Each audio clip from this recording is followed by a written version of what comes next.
Ça y est, on est en plein dans l'arc cinéma et on va enfin pouvoir se tourner vers les films. Et quels films? Tous les grands acteurs sont passés par là, certains ont échoué, d'autres ont réussi, jusqu'à en faire leur fonds de commerce et leur marque de fabrique. Cette fois, c'est le blockbuster qui passe à la casserole.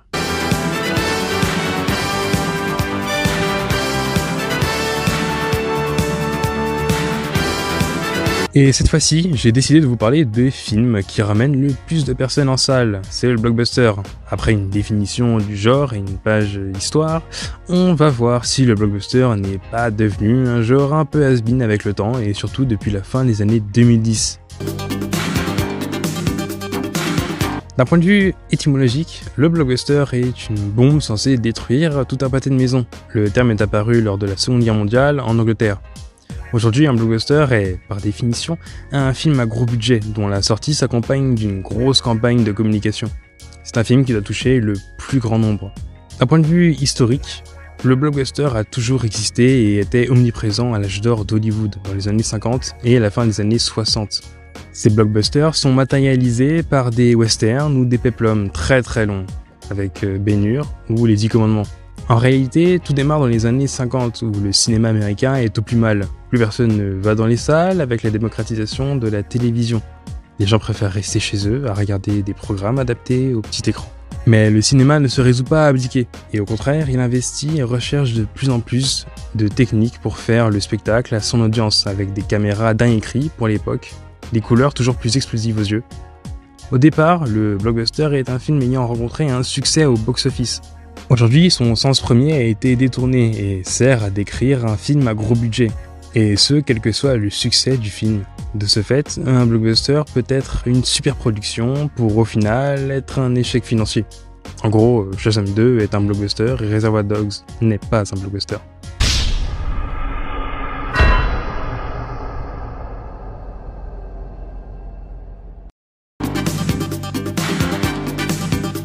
Les années 80 représentent les années Reagan, celles où le blockbuster a été poussé à son paroxysme.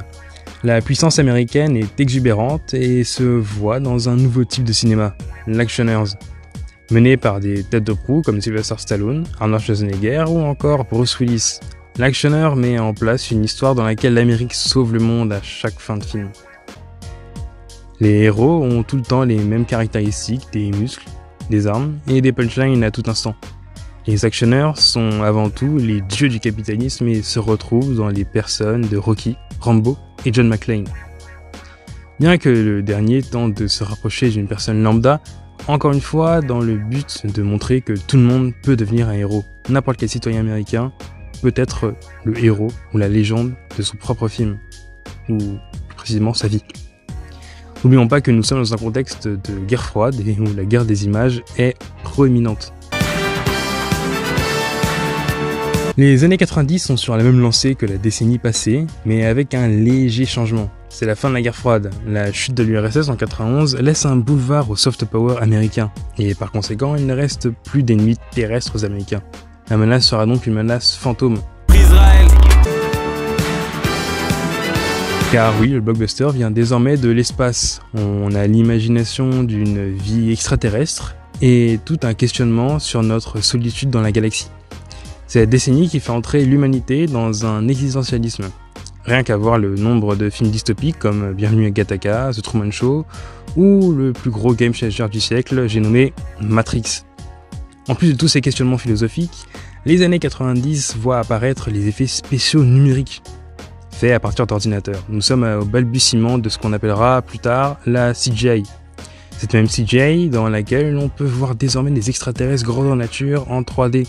Comme les Martiens dans Mars Attack qui ont traumatisé plus d'une génération avec leur crâne proéminent.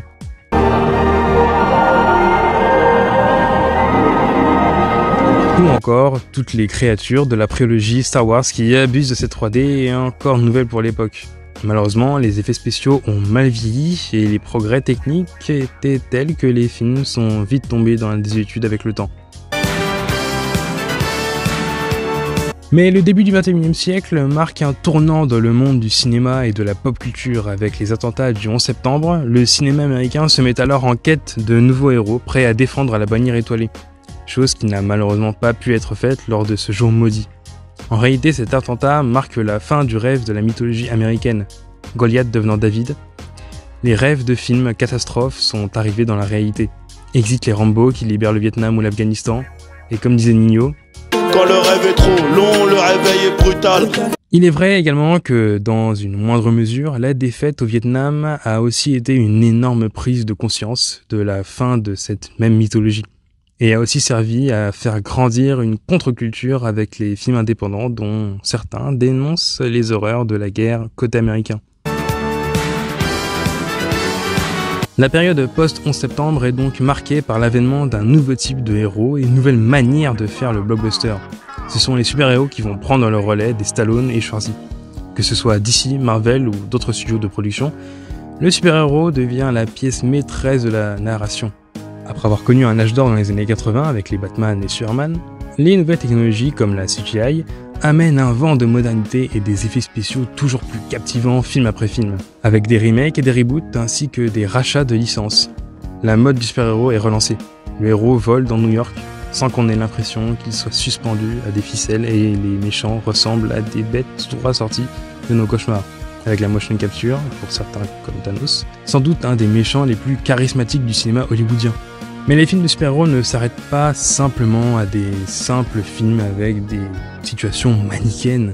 Les films de super-héros construisent des univers cinématographiques, recoupant des liens entre plusieurs personnages issus de films différents, racontant leur propre histoire jusqu'à ce qu'un film les réunisse tous contre un seul et même antagoniste. Ce même film marque alors la fin d'une phase, ou arc narratif. Le meilleur exemple est celui de Marvel, qui, avec son MCU, produit 23 films entre 2008 et 2019. Et des films qui sont quasiment tous rentrés dans l'histoire avec des box-office tous plus hallucinants les uns que les autres. Un univers qui marquera pour toujours l'histoire du cinéma. Mais maintenant, j'ai l'impression qu'il y a quelque chose qui coince un peu entre les films annoncés, comme des blockbusters, et la réception du public. Depuis le début de la décennie, on peut remarquer que l'enthousiasme des gens pour les films à gros budget ont tendance à baisser. Sans doute la faute à une pandémie qui a bloqué le monde pendant 2 ans, empêchant alors toute progression de tournage. Et surtout de mise en place de scénarios intéressants. Car moins il y a de scénaristes, moins il y a une possibilité de mettre des idées sur la table. C'est aussi pour ça que bon nombre de films post-Covid sont sortis sur plateformes de streaming, où les productions de contenu sont effrénées. Et comme vous le savez si bien, vu qu'on le répète à chaque fois, plus il y a de quantité, moins il y aura de qualité, qui sera mise de côté pour favoriser une surabondance du catalogue. Combien de films produits par Netflix sont rentrés dans la légende? Très peu, voire aucun. Puisque les trames scénaristiques sont semblables et, dans certains cas, les effets spéciaux sont déjà datés avant même de sortir. Le spectateur doit faire face à un monopsone. Oui, je sais, je devais le caler dans une vidéo. Je roucoule. De plus, les box-office des films sortis en salle sont très décevants, même pour les blockbusters, qui étaient censés sauver les cinémas à la fin du confinement, comme Tenet, qui, malgré sa réalisation incroyable, a fait un flop au cinéma. L'autre cause de cet art perdu des blockbusters reste évidemment le nombre de sagas rallongées et étirées sur plusieurs films qui deviennent petit à petit médiocres. Le genre de saga marqué par des reboots avec Spider-Man de Tom Holland ou les legacy sequels comme Star Wars avec la dernière trilogie plus que décevante, ou des suites interminables comme la saga Fast and Furious qui devient une saga plaisir coupable. C'est-à-dire que tout le monde sait que c'est tiré par les cheveux, mais tout le monde regarde et prend du plaisir à regarder. C'est un shot de dopamine au final. Et je vous parle même pas des derniers chiffres du box-office pour des films comme Indiana Jones, Fast X ou encore Shazam 2. Et ouais, c'est ce qui se passe quand on veut forcer sur un concept qui intéresse plus grand monde. D'ailleurs, j'ai aussi l'impression qu'il y a une forme de désintérêt pour les films avec l'omniprésence du format série qui n'a jamais été aussi qualitatif et aussi bien travaillé que maintenant. Mais il reste tout de même un espoir, car l'année 2023 semble être une année bénie pour le cinéma, puisque c'est la première année sans les restrictions sanitaires, permettant de refaire des films comme à l'ancienne, avec les sorties d'été comme Mission Impossible, Oppenheimer, Barbie ou Spider-Man Across the Spider-Verse. L'année 2023 risque d'être une année record pour le cinéma sans aucun doute. Il est même possible qu'on retrouve les mêmes chiffres qu'en 2019. Au final, le blockbuster s'adapte aux formes de consommation, mais aussi aux menaces qui planent sur le monde. Il est donc normal de voir que les ennemis des héros changent en fonction du temps, comme dans la saga James Bond, qui à la base tirait sur des soviétiques et finit par tirer sur des psychopathes rejetés par la société, qui mériteraient un traitement thérapeutique. Les méchants ne sont plus méchants parce qu'ils embrassent une cause, mais plutôt car des troubles se sont révélés en eux. Dites-vous que tout le monde peut devenir le Joker au final. Bon voilà, c'est la fin de cette vidéo un peu plus généraliste sur le monde du cinéma. J'espère que cela vous aura plu. Pour moi, ça a été un plaisir de la faire. Si c'est le cas, n'hésitez pas à mettre un commentaire et un petit j'aime. Et c'est parfait pour le référencement et surtout pour votre algorithme. Allez, salut!